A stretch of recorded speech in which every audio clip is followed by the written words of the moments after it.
যে দেশের অধিকাংশ মানুষ অজ্ঞান অন্ধবিশ্বাসী হয়, সে দেশ কখনোই প্রকৃত স্বাধীনতা লাভ করতে সক্ষম নয়। যেন অজ্ঞান অন্ধবিশ্বাসী মানুষ মাত্রই পরাধীন হয়। ধর্মীয় অন্ধবিশ্বাস, রাজনৈতিক অন্ধবিশ্বাস, সমস্ত মতবাদ ও সংস্কারের বন্ধন থেকে মুক্ত হয়ে যুক্তিবাদী জ্ঞান পিপাসু মানুষ হও, তবেই হবে জয়।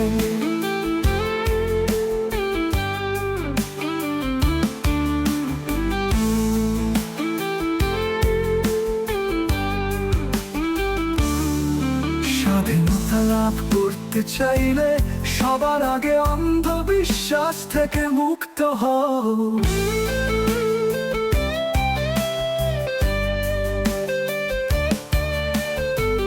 যে যতটা বিকশিত মনের মানুষ, সে ততটাই স্বাধীন।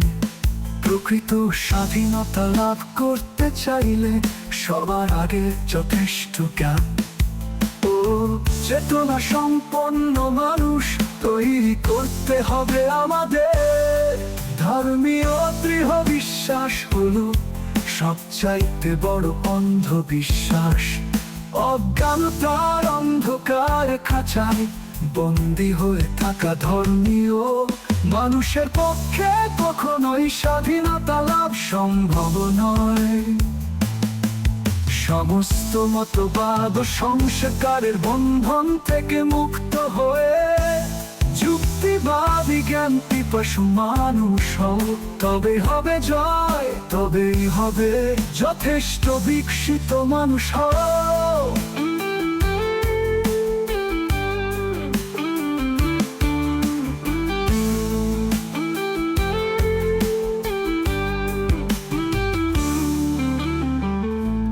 যতটা বিকশিত মনের মানুষ, সে ততটাই স্বাধীন।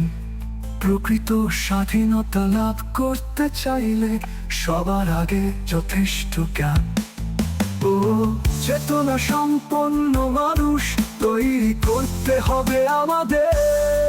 ধর্মীয় দৃঢ় বিশ্বাস হলো সবচাইতে বড় অন্ধবিশ্বাস। অজ্ঞান